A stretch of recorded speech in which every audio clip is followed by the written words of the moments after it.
Book 2nd, Chapter 6. The Broken Jug. After having run for some time at the top of his speed, without knowing whither, knocking his head against many a street corner, leaping many a gutter, traversing many an alley, many a court, many a square, seeking flight and passage through all the meanderings of the ancient passages of the All, exploring in his panic terror what the fine Latin of the maps calls tota via, ceminum et viaria, our poet suddenly halted for lack of breath in the first place, and in the second because he had been collared, after a fashion, by a dilemma which had just occurred to his mind. "It strikes me, Master Pierre Gringoire," he said to himself, placing his finger to his brow, "that you are running like a madman. The little scamps are no less afraid of you than you are of them. It strikes me, I say, that you heard the clatter of their wooden shoes fleeing southward, while you were fleeing northward. Now, one of two things. Either they have taken flight, and the pallet, which they must have forgotten in their terror, is precisely that hospitable bed in search of which you have been running ever since morning, and which Madame the Virgin miraculously sends you in order to recompense you for having made a morality in her honor, accompanied by triumphs and mummeries. Or the children have not taken flight, and in that case they have put the brand to the pallet, and that is precisely the good fire which you need to cheer, dry, and warm you. In either case, good fire or good bed, that straw pallet is a gift from heaven. The Blessed Virgin Marie, who stands at the corner of the Rue Mauconseil, could only have made Eustache Maubin die for that express purpose. And it is folly on your part to flee thus zigzag, like a Picard before a Frenchman, leaving behind you what you seek before you, and you are a fool." Then he retraced his steps, and feeling his way and searching, with his nose to the wind and his ears on the alert, he tried to find the blessed pallet again, but in vain. There was nothing to be found but intersections of houses, closed courts, and crossings of streets, in the midst of which he hesitated and doubted incessantly, being more perplexed and entangled in this medley of streets than he would have been even in the labyrinth of the Hôtel du Tournelle. At length he lost patience, and exclaimed solemnly, "Cursed be cross-roads! 'Tis the devil who has made them in the shape of his pitchfork." This exclamation afforded him a little solace, and a sort of reddish reflection which he caught sight of at that moment, at the extremity of a long and narrow lane, completed the elevation of his moral tone. "God be praised," said he, "there it is yonder. There is my pallet burning." And comparing himself to the pilot who suffers shipwreck by night, "Salve," he added piously, "salve Mari Stella." Did he address this fragment of litany to the Holy Virgin, or to the pallet? We are utterly unable to say. He had taken but a few steps in the long street, which sloped downwards, was unpaved, and more muddy and steep, when he noticed a very singular thing. It was not deserted. Here and there along its extent crawled certain vague and formless masses, all directing their course towards the light which flickered at the end of the street, like those heavy insects which drag along by night, from blade to blade of grass, towards the shepherd's fire. Nothing renders one so adventurous as not being able to feel the place where one's pocket is situated. Gringoire continued to advance, and had soon joined that one of the forms which dragged along most indolently behind the others. On drawing near, he perceived that it was nothing else than a wretched legless cripple in a bowl, who was hopping along on his two hands like a wounded field-spider which has but two legs left. At the moment when he passed close to this species of spider with a human countenance, it raised towards him a lamentable voice. "La buona mansia, signor! La buona mansia!" "Deuce take you," said Gringoire, "and me with you, if I know what you mean." And he passed on. He overtook another of these itinerant masses, and examined it. It was an impotent man, both halt and crippled to such a degree that the complicated system of crutches and wooden legs which sustained him gave him the air of a mason scaffolding on the march. Gringoire, who liked noble and classical comparisons, compared him in thought to the living tripod of Vulcan.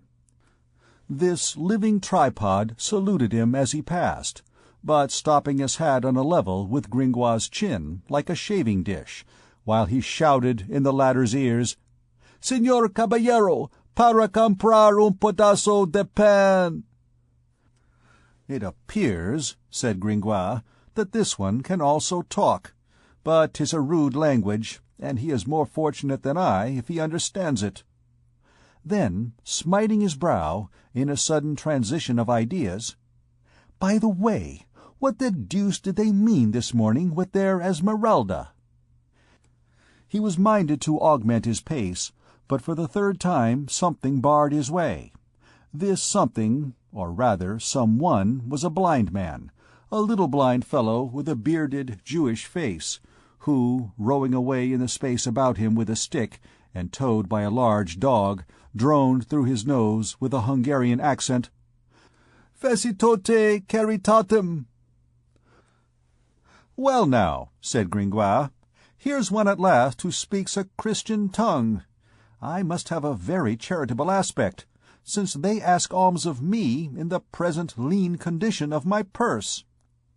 My friend," and he turned towards the blind man, "I sold my last shirt last week. That is to say, since you understand only the language of Cicero, vendidi hebdomade nuper transita meam ultimam chemisan." That said, he turned his back upon the blind man, and pursued his way. But the blind man began to increase his stride at the same time, and behold, the cripple and the legless man, in his bowl, came up on their side in great haste, and with great clamour of bowl and crutches, upon the pavement. Then all three, jostling each other at poor Gringoire's heels, began to sing their song to him. "Caritatem," chanted the blind man.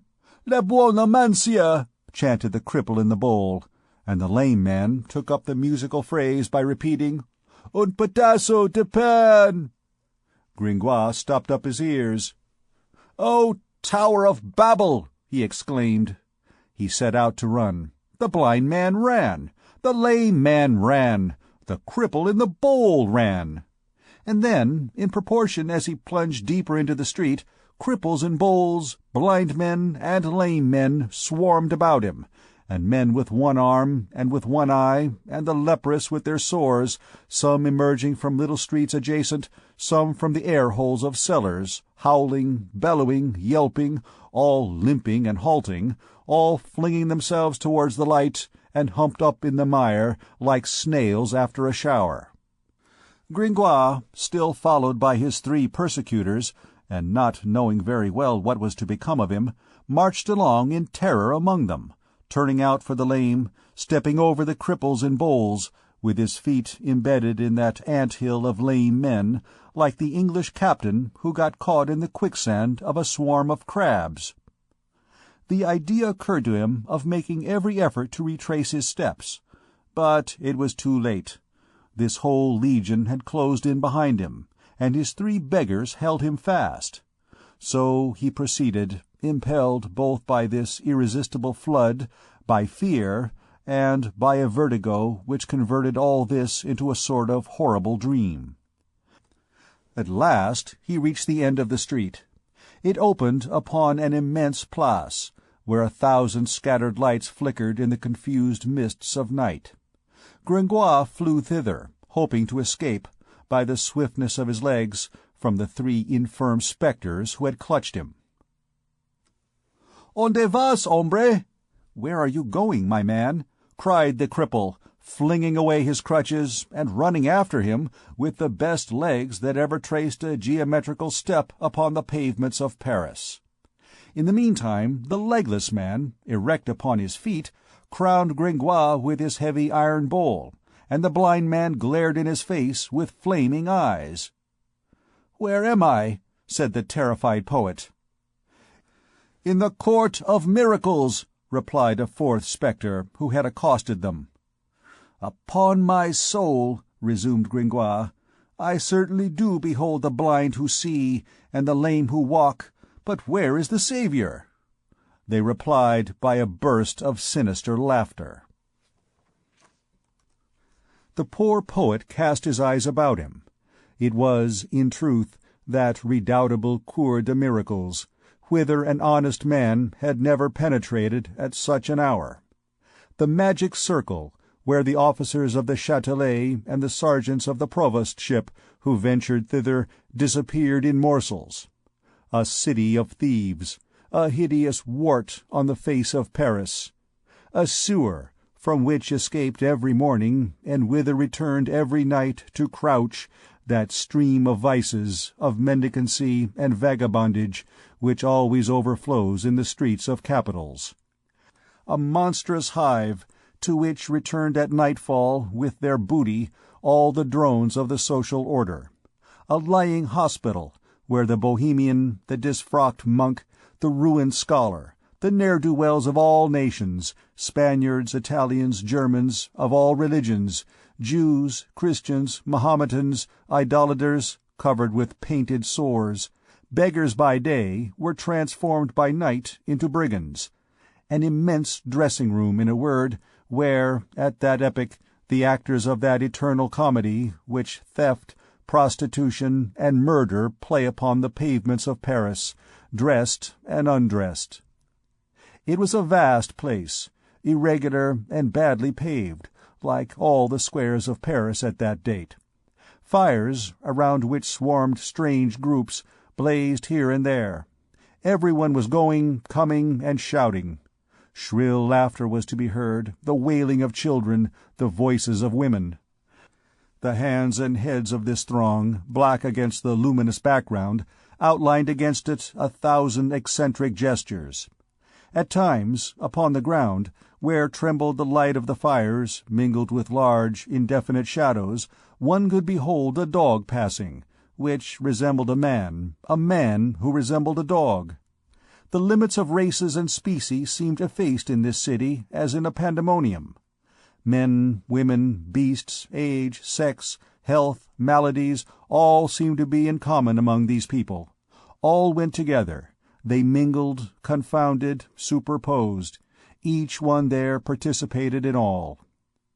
The poor and flickering flames of the fire permitted Gringoire to distinguish, amid his trouble, all around the immense place, a hideous frame of ancient houses, whose worm-eaten, shriveled, stunted facades, each pierced with one or two lighted attic windows, seemed to him, in the darkness, like enormous heads of old women, ranged in a circle, monstrous and crabbed, winking as they looked on the witches' Sabbath. It was like a new world, unknown, unheard of, misshapen, creeping, swarming, fantastic.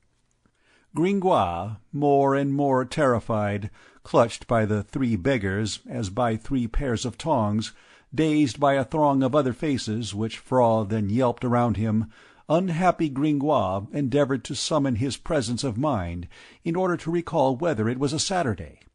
But his efforts were in vain.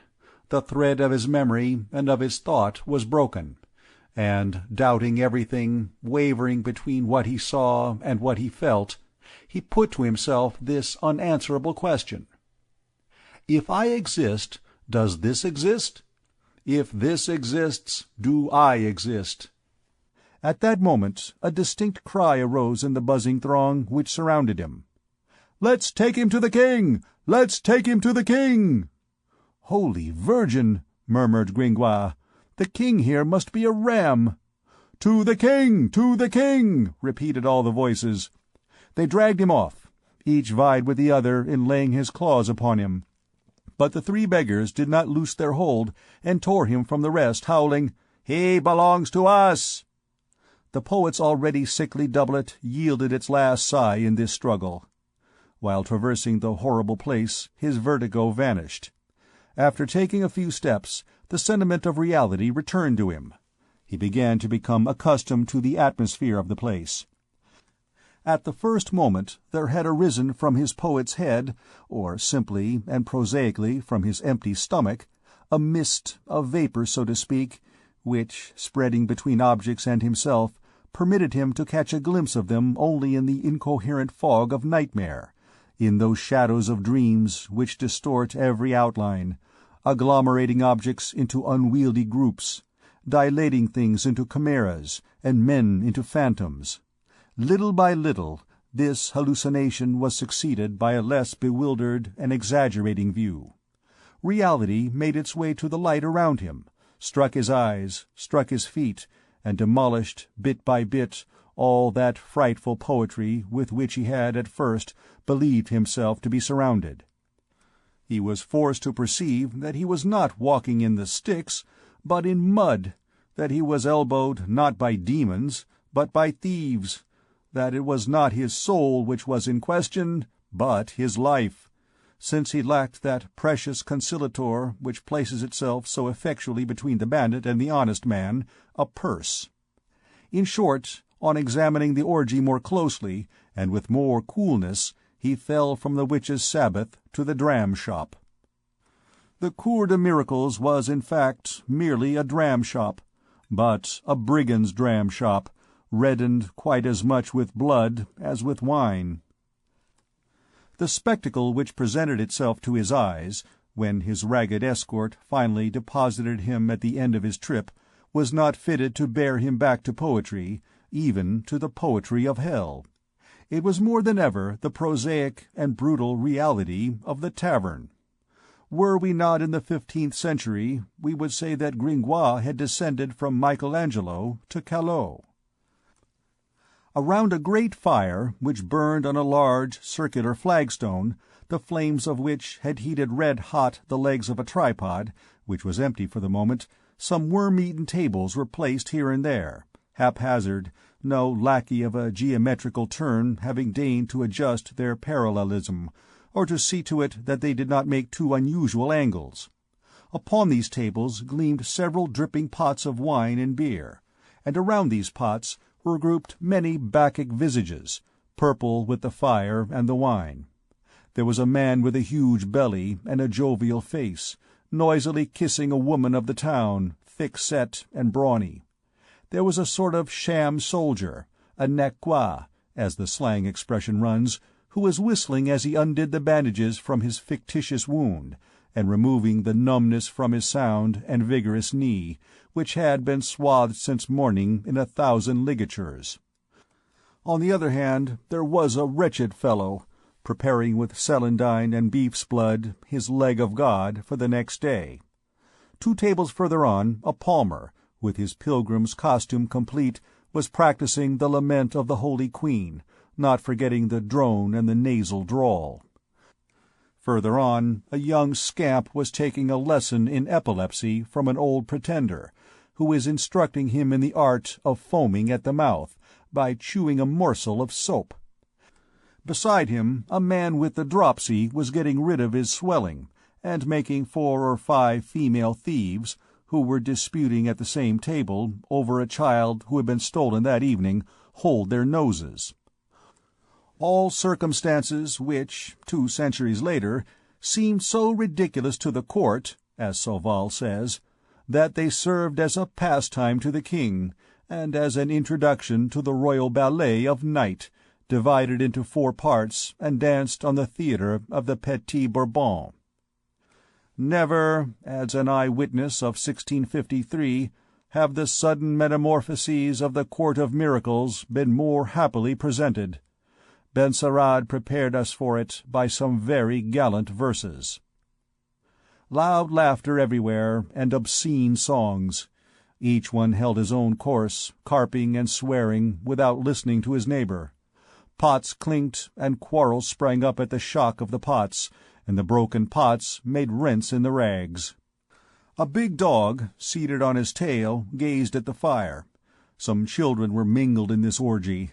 The stolen child wept and cried. Another, a big boy 4 years of age, seated with legs dangling upon a bench that was too high for him, before a table that reached to his chin, was uttering not a word. a third gravely spreading out upon the table with his finger the melted tallow which dripped from a candle. Last of all, a little fellow crouching in the mud, almost lost in a cauldron which he was scraping with a tile, and from which he was evoking a sound that would have made Stradivarius swoon. Near the fire was a hogshead, and on the hogshead a beggar. This was the king on his throne. The three who had Gringoire in their clutches led him in front of this hogshead, and the entire bacchanal rout fell silent for a moment, with the exception of the cauldron inhabited by the child. Gringoire dared neither breathe nor raise his eyes.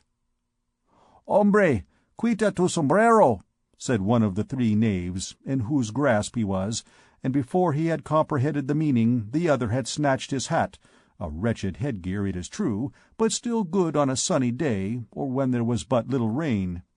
Gringoire sighed. Meanwhile the king addressed him, from the summit of his cask.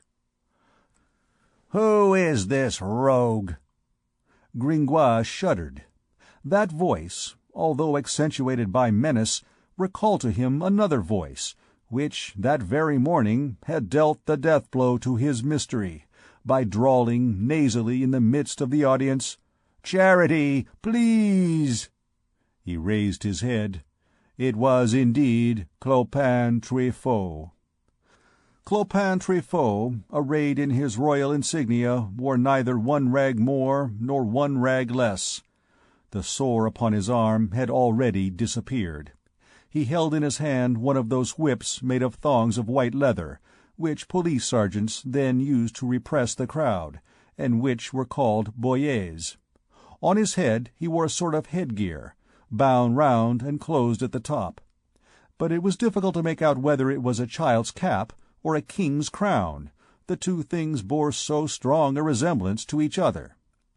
Meanwhile Gringoire, without knowing why, had regained some hope, on recognizing in the king of the Cour des Miracles his accursed mendicant of the Grand Hall.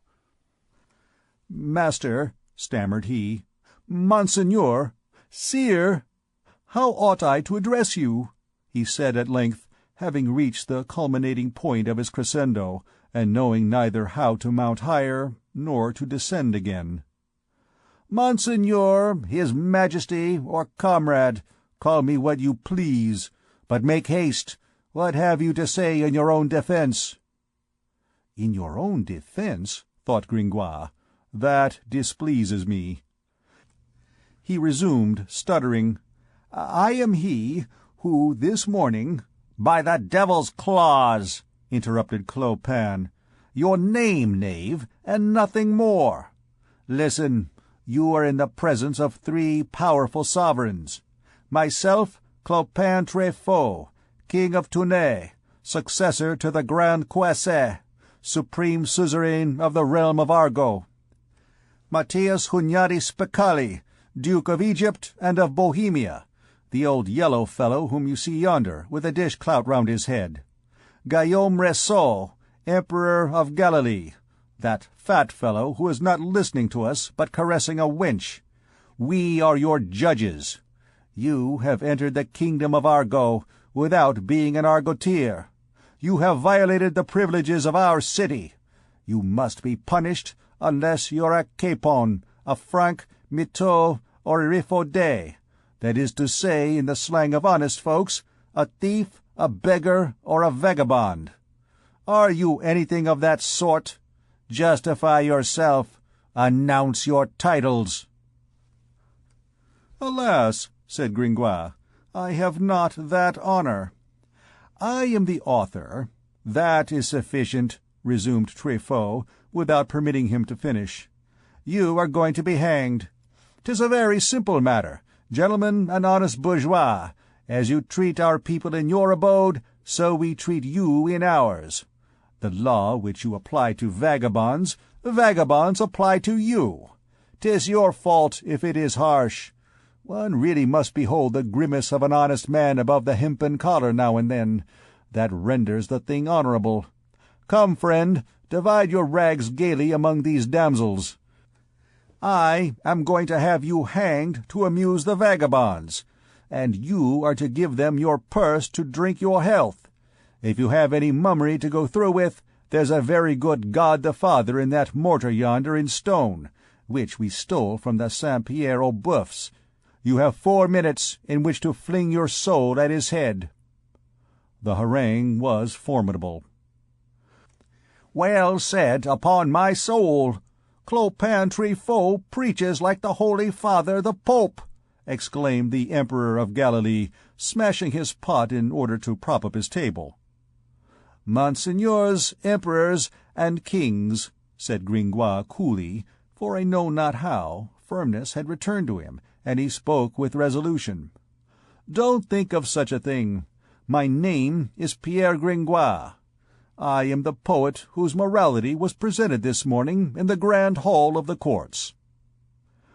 "Ah, so it was you, master," said Clopin.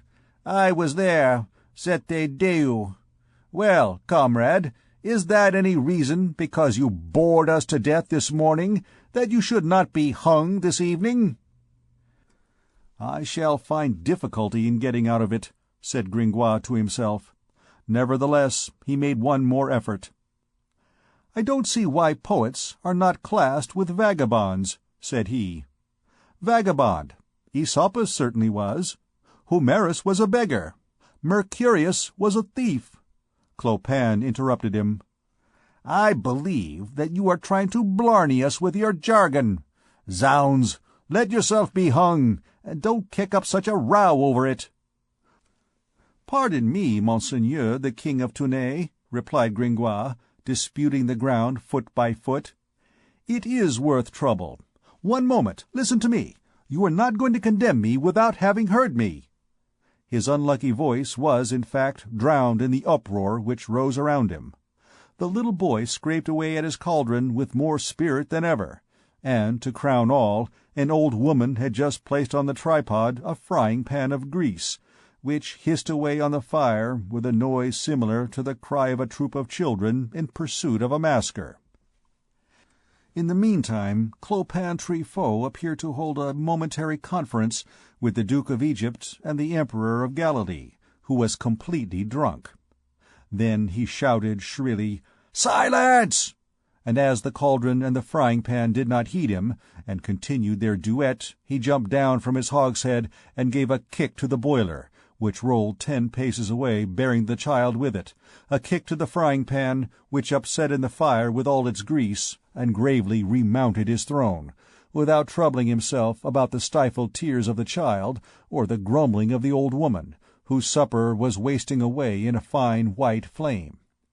Trifot made a sign, and the Duke, the Emperor, and the past masters of pickpockets and the isolated robbers came and ranged themselves around him in a horseshoe, of which Gringoire, still roughly held by the body, formed the center.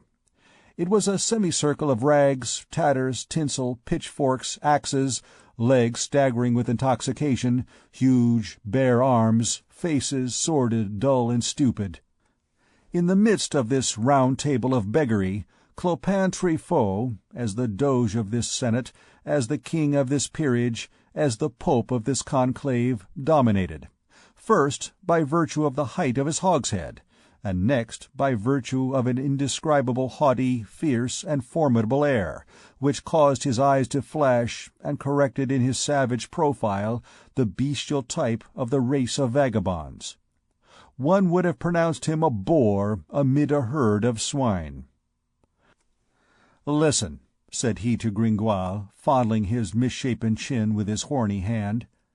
"I don't see why you should not be hung. It is true that it appears to be repugnant to you, and it is very natural, for you bourgeois are not accustomed to it. You form for yourselves a great idea of the thing. After all, we don't wish you any harm. Here is a means of extricating yourself from your predicament for the moment. Will you become one of us?"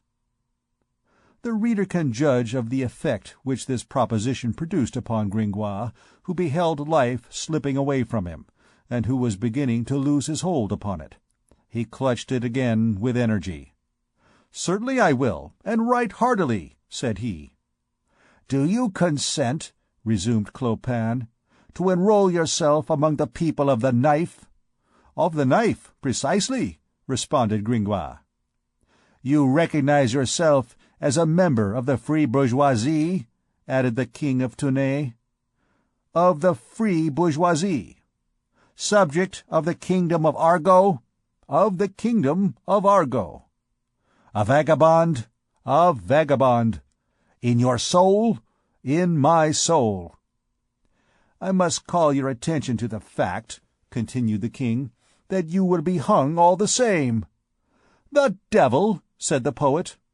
"Only," continued Clopin imperturbably, "you will be hung later on, with more ceremony, at the expense of the good city of Paris, on a handsome stone gibbet and by honest men.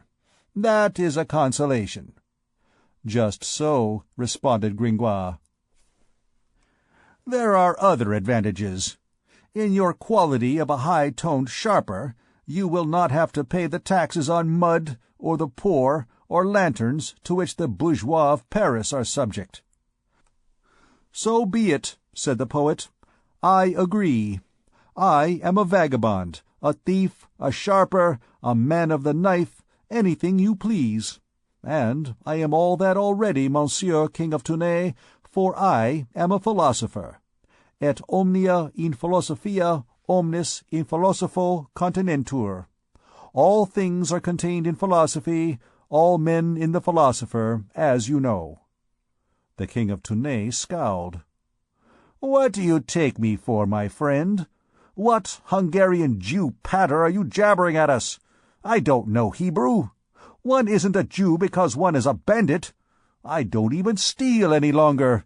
I'm above all that. I kill. Cutthroat, yes. Cut-purse, no." Gringoire tried to slip in some excuse between these curt words, which wrath rendered more and more jerky. "I ask your pardon, monseigneur. It is not Hebrew, 'tis Latin."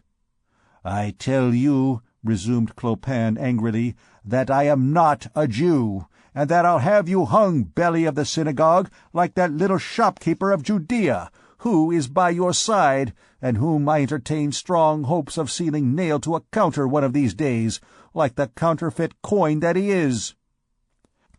So saying, he pointed his finger at the little bearded Hungarian Jew who had accosted Gringoire with his facitote caritatum, and who, understanding no other language, beheld with surprise the King of Tournay's ill-humour overflow upon him. At length Monsieur Clopin calmed down. "So, you will be a vagabond, you knave?" he said to our poet. "Of course," replied the poet. "Willing is not all," said the surly Clopin. "Good will doesn't put one onion the more into the soup, and is good for nothing except to go to paradise with. Now, paradise and the thieves' band are two different things. In order to be received among the thieves, you must prove that you are good for something, and for that purpose you must search the mannequin." "I'll search anything you like," said Gringoire. Clopin made a sign. Several thieves detached themselves from the circle and returned a moment later. They brought 2 thick posts, terminated at their lower extremities in spreading timber supports, which made them stand readily upon the ground. To the upper extremity of the 2 posts they fitted a cross-beam, and the whole constituted a very pretty portable gibbet, which Gringoire had the satisfaction of beholding rise before him in a twinkling. Nothing was lacking, not even the rope, which swung gracefully over the cross-beam. "What are they going to do?" Gringoire asked himself with some uneasiness. A sound of bells, which he heard at that moment, put an end to his anxiety. It was a stuffed mannequin, which the vagabonds were suspending by the neck from the rope, a sort of scarecrow dressed in red, and so hung with mule bells and larger bells that one might have tricked out 30 Castilian mules with them. These 1,000 tiny bells quivered for some time with the vibration of the rope, then gradually died away, and finally became silent when the mannequin had been brought into a state of immobility by that law of the pendulum which has dethroned the water clock and the hourglass. Then Clopin, pointing out to Gringoire a rickety old stool placed beneath the mannequin, "Climb up there." "Death of the devil!" objected Gringoire. "I shall break my neck.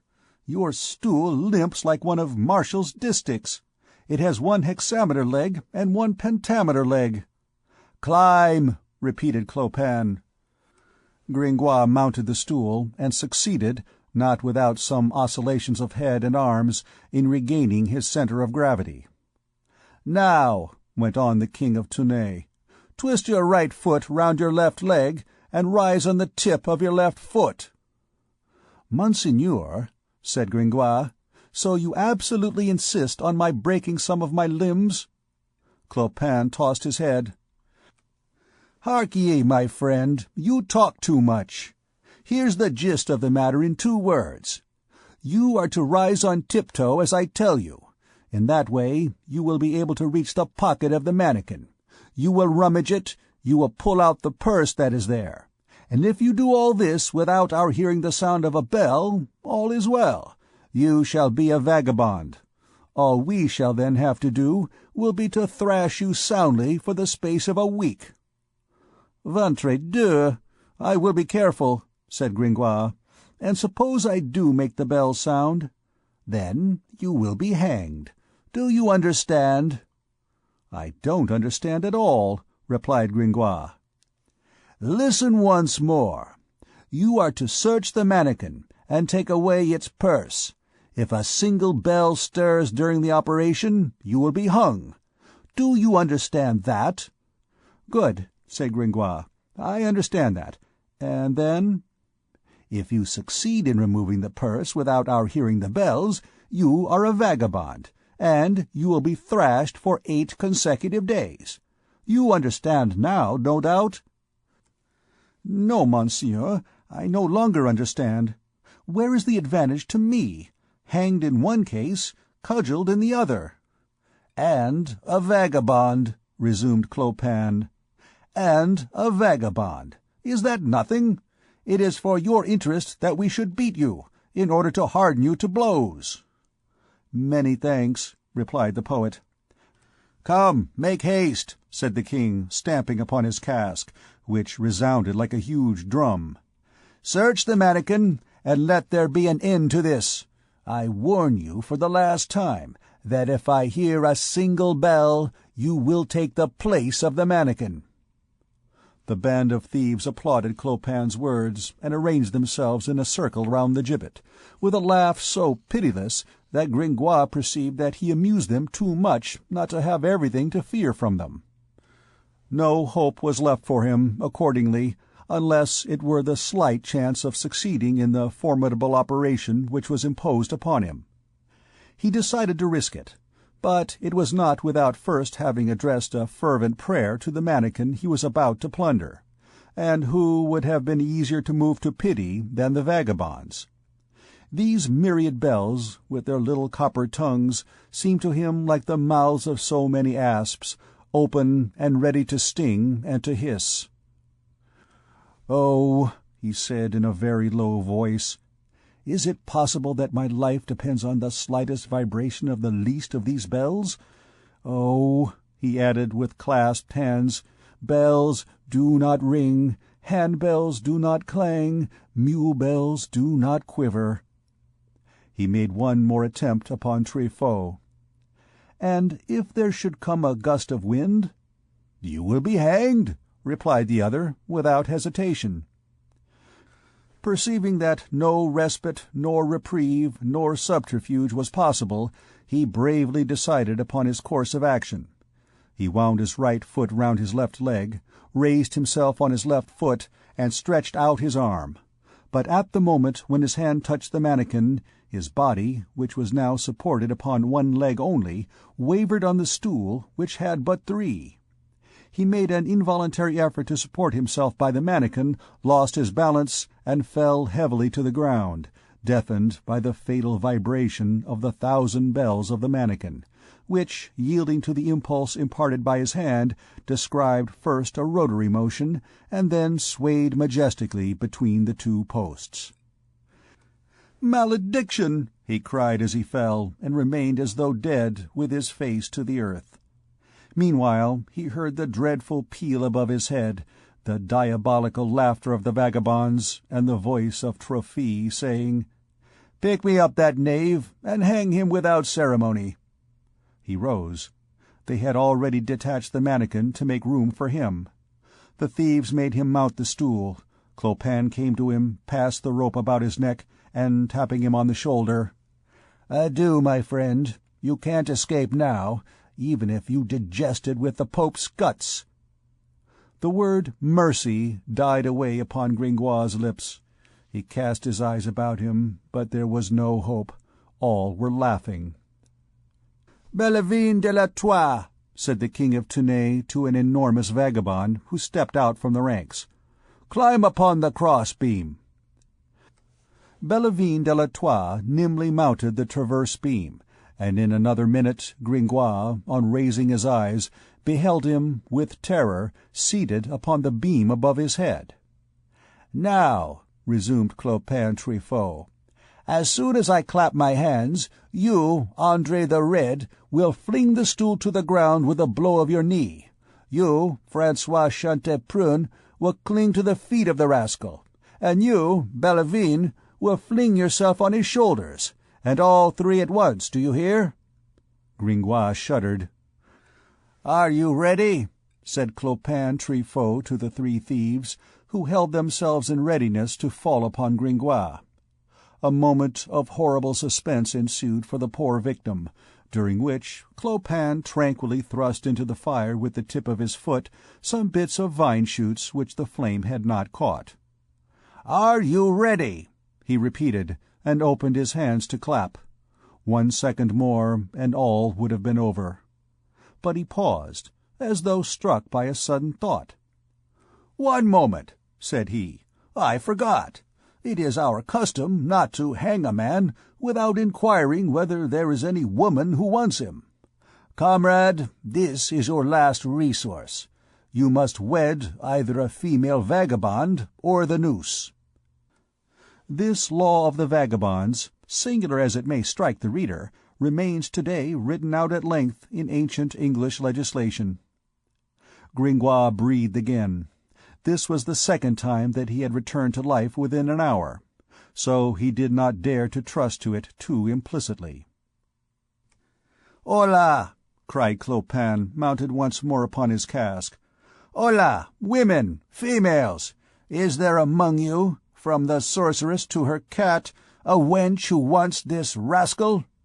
Hola, Colette la Charonne, Elizabeth Trouvin, Simone Jourdain, Marie Pédebot, Tonnet Lelong, Bérard Fanouille, Michel Janay, Claude Rongeoret, Mathurine Girardeau. Hola, Isabeau Latierry, come and see, a man for nothing. Who wants him?" Gringoire, no doubt, was not very appetizing in his miserable condition. The female vagabonds did not seem to be much affected by the proposition. The unhappy wretch heard them answer, "No, no, hang him! There'll be more fun for us all!" Nevertheless, 3 emerged from the throng and came to smell of him. The first was a big wench with a square face. She examined the philosopher's deplorable doublet attentively. His garment was worn, and more full of holes than a stove for roasting chestnuts. The girl made a wry face. "Old rag," she muttered, and addressing Gringoire, "Let's see your cloak." "I have lost it," replied Gringoire. "Your hat?" "They took it away from me." "Your shoes?" "They have hardly any soles left." "Your purse?" "Alas," stammered Gringoire, "I have not even a sou." "Let them hang you, then, and say thank you," retorted the vagabond wench, turning her back on him. The second, old, black, wrinkled, hideous, with an ugliness conspicuous even in the Cour des Miracles, trotted round Gringoire. He almost trembled lest she should want him. But she mumbled between her teeth, "He's too thin," and went off. The third was a young girl, quite fresh, and not too ugly. "Save me," said the poor fellow to her in a low tone. She gazed at him for a moment with an air of pity, then dropped her eyes, made a plait in her petticoat, and remained in indecision. He followed all these movements with his eyes. It was the last gleam of hope. "No," said the young girl at length. "No, Guillaume Langevin would beat me." She retreated into the crowd. "You are unlucky, comrade," said Clopin. Then, rising to his feet upon his hogshead, "No one wants him!" he exclaimed, imitating the accent of an auctioneer, to the great delight of all. "No one wants him! Once, twice, 3 times!" And, turning towards the gibbet with a sign of his hand, "Gone!" Bellevine de l'Etoile, André the Red, Francois Chanteprunay stepped up to Gringoire. At that moment a cry arose among the thieves. "La Esmeralda! La Esmeralda!" Gringoire shuddered, and turned towards the side whence the clamour proceeded. The crowd opened and gave passage to a pure and dazzling form. It was the gipsy. "La Esmeralda," said Gringoire, stupefied in the midst of his emotions by the abrupt manner in which that magic word knotted together all his reminiscences of the day. This rare creature seemed, even in the Cour des Miracles, to exercise her sway of charm and beauty. The vagabonds, male and female, ranged themselves gently along her path, and their brutal faces beamed beneath her glance. She approached the victim with her light step. Her pretty Jolly followed her. Gringoire was more dead than alive. She examined him for a moment in silence. "You are going to hang this man?" she said gravely to Clopin. "Yes, sister," replied the King of Tournay, "unless you will take him for your husband." She made her pretty little pout with her under lip. "I'll take him," said she. Gringoire firmly believed that he had been in a dream ever since morning, and that this was the continuation of it. The change was, in fact, violent, though a gratifying one. They undid the noose and made the poet step down from the stool. His emotion was so lively that he was obliged to sit down. The Duke of Egypt brought an earthenware crock without uttering a word. The gipsy offered it to Gringoire. "Fling it on the ground," said she. The crock broke into 4 pieces.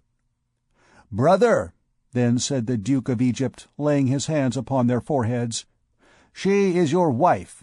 Sister, he is your husband for 4 years. Go."